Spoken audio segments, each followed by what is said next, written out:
All right, hello and welcome to Camel Finance. I'm your boy Camel, and this is your weekend deep dive TA video ready for the week ahead. First of all, I want to point at something and hold my hands up and say I was wrong about this. I didn't think Sam Bankman-Fried would end up seeing any jail time whatsoever, but he has officially been jailed for tampering with evidence. So I guess I was wrong about that. This week, of course, we saw CPI come down, and we actually saw a slightly hot PPI print on Friday. So the question is, what's the Fed going to do in September? Well, currently, the CME is pricing in a 90% probability that we're going to see a pause.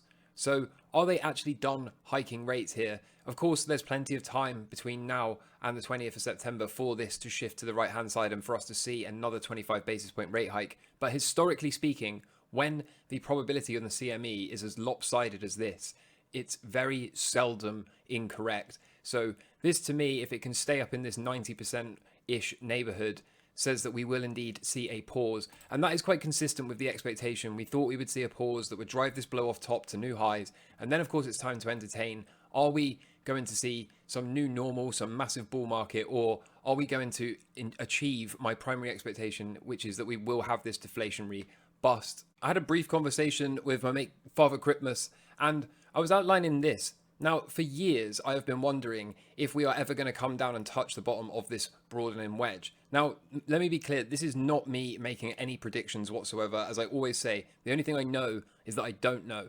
But so far, I've been right on this call since I proposed this in around the summer of last year through to the lows. I said I thought we were going to make this base. I thought we were going to break out, have a blow off tops at all-time highs, and then go full deflationary bust.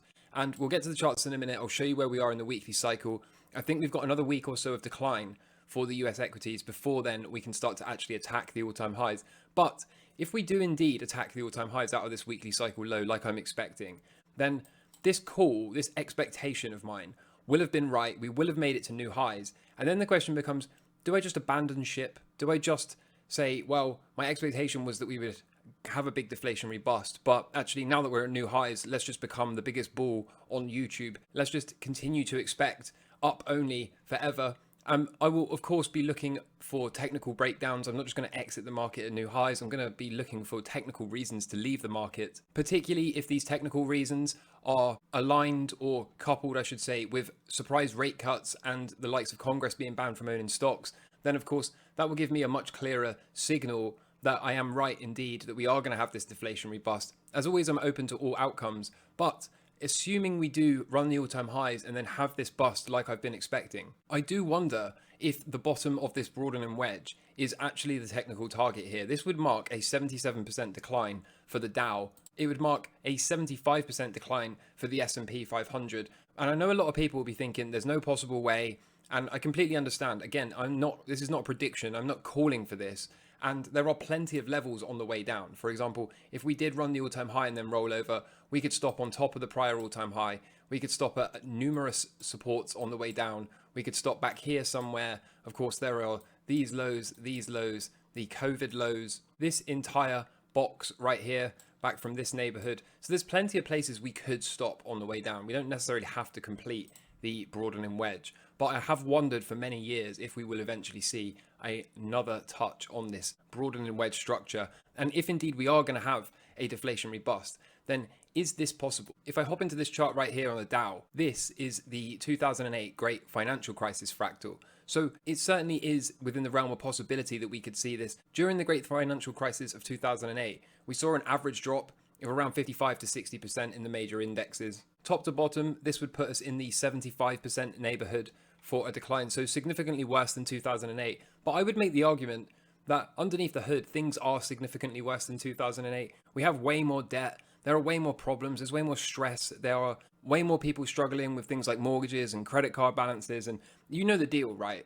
Now, again, there are also possibly more tools that the Fed could use. There is always the possibility they're just going to continue to print and prop everything up. So this is by no means a prediction or a call. This is just my expectation all along, as I've said, is that we will have the blow off top, then have a deflationary bust. And if we are going to have this deflationary bust, and if perhaps it's going to be catalyzed, or I should say rectified, by the implementation of digital currencies, perhaps they do indeed reset the currencies to CBDCs. Perhaps we really do have some kind of huge reset. Now, if we are going to have a big reset, if they are going to get rid of the standard currencies and replace them with some new gold-backed CBDCs or whatever system they implement, then it's entirely possible, at least from my perspective, that we could indeed see a decline, a crash that is significantly worse than the 2008 one. And so another 10-15% lower than the great financial crisis, to me, is not off the table. So as ever, we'll take it one day at a time. For now, I'm really focused on the next week and a half because I think we should get a daily and a weekly cycle low form over the next week and a half. And out of that, let me hop into my chart for you. You can see here the green marks the daily cycle, the 40-day cycle for the S&P 500, and the blue arrows are the weekly cycles. So we're getting into this neighborhood now where we could see a bounce over the next week or so. And I am therefore expecting to see something like this where we get a rollover, make the cycle low, and then break out. And that's where I'll be looking to add my positions and exposure back and see what the market can give. Of course, the expectation remains that we will run the all-time high on this next attack. And then once we get there, of course, we'll continue to take it one day at a time. But like I said, I can't help but wonder if once we get up into that neighborhood, is it time to go full reset? Is it time to see something that we haven't actually seen before? And of course, this remains one possibility. Over in the world of Bitcoin, we saw the SEC delay its decision to approve ARK's spot Bitcoin ETF. So I think that was more or less priced in, and you can tell that by the price action. Bitcoin didn't really care, and that tells you the market was all expecting to see this. So in terms of the ETF, the SEC is due to weigh in on a bunch of ETF proposals over the next 3 weeks. So again, we're going to kick this can down the road. We're going to continue to delay this. If you've been in the Bitcoin space for a while, this is no real surprise to you. All we have ever seen are spot Bitcoin ETFs be delayed one after the other, particularly in the US. I am still in the camp of people that believes a huge Bitcoin pump is coming. If BlackRock were to buy $10 billion of Bitcoin, that would be 2% of the total Bitcoin market cap. That's how liquid the Bitcoin market is. However, in the real world, $10 billion currently equates to 344,800 Bitcoin, which is around 17% of all the Bitcoin available on exchanges. This is how illiquid the supply is. So a supply shock is inevitable. And of course, we are in a moment where historic compression has occurred, and historic compression leads to historic expansion. Take a look at this right here, and here, and here, and these are exactly the conditions we have today with, keep in mind, record compression on the Bollinger Bands. So this tells us that a big Bitcoin move is just around the corner. And remember, from a cycle perspective, Bitcoin is in a great spot to make a fast 10-week run towards 42K and even beyond. So I am actually expecting to see Bitcoin break out this week. I'm expecting to see Bitcoin finally start to blast off. We'll hop into some Bitcoin charts in just a moment. First, I want to point this out. We got an update from Bob Lucas here. We almost certainly now have the top in the S&P 500 weekly cycle. So the best case scenario is a couple more weeks of selling as indicated right here. Or if we don't get this 2-week flush and a strong reversal, then we may have to be open to a 6 to 8 week decline. And I'm going to show you this right now. So here's the S&P 500. You can see if I grab this tool and I go from this low back here and measure out to where the current next green arrow is, which is this one here, that is a 40-day cycle for the S&P 500. So as of Monday, we will open up on candle 34 of an average of 40-day cycles for the S&P 500. So I'm expecting to see a turnaround any day now. And then assuming we get this turnaround, the next daily cycle would of course be due roughly 40 days afterwards, and I would expect it to look something like this. So we pull down, we make this daily cycle low, we reverse, we break the trend line, and then we make our way up before dropping into that next daily cycle low due around the 18th or 19th of October. This is one scenario. This is my primary expectation, since of course I still very much believe we are about to put in this final blow off top portion of the rally, of this melt up that I've been calling for since the lows back here. But as Bob points out, this is the best case scenario. This is the most bullish case, because if not, then we also have to be open to a 6 to 8 week decline. So what would that look like? Well, we would get the first portion of this, the pull down into the cycle low and a small bounce. But if this bounce does not confirm a breakout, or it breaks out and rolls over somewhere from this neighborhood, and then the most crucial part is it would take out the daily cycle low wherever that were to occur, this would count as a failed cycle and would tell us that we have to be open to more downside all the way through till that next daily cycle low, and that is where we would mark the weekly cycle low. So if I hop into a weekly chart, you can see from the blue arrow back here to this blue arrow right here, that's right around average of 24 weeks. But there's nothing to say that we couldn't have to undergo another 40-day cycle, which would bring us out to 31 weeks.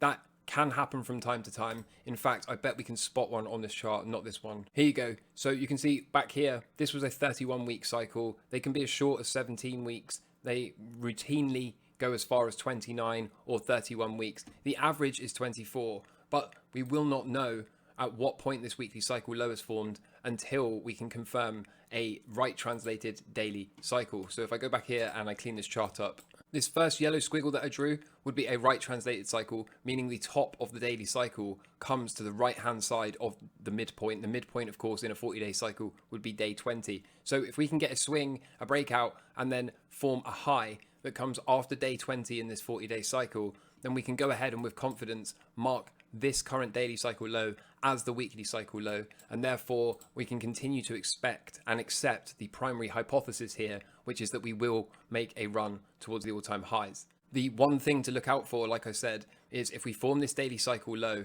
get a counter trend bounce that then rolls over and takes out wherever that daily cycle low forms, then we will of course have a failed cycle, and that will tell us that more downside is coming into the next daily cycle. And that is of course what Bob is alluding to here when he says the best case scenario is that we find this cycle low within the next 2 weeks, and the worst case means that we may have to see another 6 to 8 week decline because we'll need one more daily cycle to follow. So as always, we're going to have to take it one day at a time. I still think that we're probably going to find this daily cycle low. That would give us a pretty much bang average weekly cycle. And given how bullish the market structure is, I don't see why we need to continue to correct way lower down. So I am going to be getting long here. I am going to be adding to positions as we get into this daily cycle low time frame. And of course, we'll have clear invalidation because wherever this low forms, we just draw a line under that low. And if we lose that low, that tells us we've got to wait another daily cycle. Like I said, that is not my primary expectation at the moment. I will be looking to get long, particularly if we can get trend line breaks from the S&P 500. And of course, the same is true of the NASDAQ. So we're right into this yellow line of support. No surprise there. The couple more daily cycles tell us to be open to seeing a bit more of a rollover and potentially another flush down for a couple of weeks. And then, of course, we can do what we always do, which is draw a trend line, buy the breakout, and see what the market can give. So overall, it seems to me like the stocks are in a good position to have another week and a half perhaps of decline into those cycle lows, and then it's time to get long. I've got this lined up here. I really do think the Dow is probably going to do something like this, get a back test, break out and go. I see no reason why, especially if we zoom out, that is a very healthy look to me. I see no reason why this can't occur, right? Big consolidation, breakout, retest, resumption, run the all-time high, measured move target is around 38k for the Dow. So that's pretty much how I see the equity markets. I'm not going to cover any individual shares, or stocks, I should say. I'm going to do that a bit later on in the week as we get closer, but I will be letting you know if I'm going to be taking any stock trades. Gold is still yet to find a daily cycle low itself, so this is getting a little bit stretched. I do think we're probably going to break out of here, but maybe we've got to run the lows first. I'm still pushing the silver trade, and if I hop into the miners are starting to get interesting to me. Let me move this line over. I am starting to wonder if it is time to get long the miners if we can break out this week. So expect me to potentially find a daily cycle low to add for gold, potentially add to silver as well, and then I'm even considering adding some miner positions out of here, because to me, I think we're getting close. I think we are getting close to seeing a breakout and a reversal. The same is true of the junior miners. I would not at all be surprised if I end up adding a junior miners position this week, and even potentially a silver junior miners position. So consider this a call out. I am by no means ready unless these things can break out, but I kind of expect them to break out over the next week. Gold is really overstretched on this cycle. It's really due to turn around. So I can fully see me, and I fully expect myself to be adding gold, silver and miner positions coming into this week. Bitcoin is still doing a whole heap of nothing. As you can see, if I put it onto log, we are still holding our dotted log trend line. So happy days there. We're still long, we're still strong, we continue to push. We still have to be open, of course, to seeing a flush down into that daily cycle low before we can reverse. But as it stands, we are currently on day 58 of a 60-day average cycle. Of course, this is plus or minus 6 days. But to me, it seems like we've spent enough time and that we're probably getting ready to move away here. So I would think we're going to see Bitcoin do Bitcoin things as it routinely does. We are also right in the middle of this timing window now, as you can see, particularly if I zoom in a bit. We're right in the middle of this timing window. So it's do or die for this thesis. Of course, the stock market melt up thesis so far, so good. This one, still questionable, but if we can come out of this week swinging and start a parabola, then we can continue to tick this off and say Camel does indeed know what's going on. If not, it's not a problem. We will just have to go to plan B and expect some more typical 4-year price action behavior for Bitcoin. And of course, the crypto related equities still getting ready to add. I expect these to break out this week as well, given where the Bitcoin cycle is. It tells us that all of these things are going to start to break out, and we're going to get our final add for our final piece of positioning across the likes of Coinbase, MicroStrategy, Riot, and Marathon. So trendline breaks are going to be my trigger here. Or perhaps if we see big green candles out of Bitcoin, then that can also be my trigger. You can see the expectation has been that we would hold these levels and break out. The charts are all basically the same. So get a breakout, we'll add the long, we'll move the stops up, and then we'll get to find out whether or not we are going to start to do Bitcoin things running into the end of the year. So overall, it looks like we're pretty much there, doesn't it? I expect Bitcoin to break out this week, as I keep saying. I expect to be adding to those crypto-related equities, as I also keep saying. I'm looking forward to being able to stop repeating myself with these things and move on to the next points of discussion here. In terms of the stocks, as I keep saying over and over again, another week or so's decline, and then I think it's time to finally stop repeating myself about the weekly cycle and daily cycle low decline, start to get long again, and finally we'll have something new to talk about as we start to attack this all-time high. I'm pretty sure that's what's coming. Obviously, as always, we take it one day at a time, no emotions, no bias, just trading the chart in front of us. In the meantime, big shout out and big love to all the Camel crew. I hope you're doing well in life. I hope you have a great weekend. And in the meantime, take care from me. All the best. Cheers. Bye.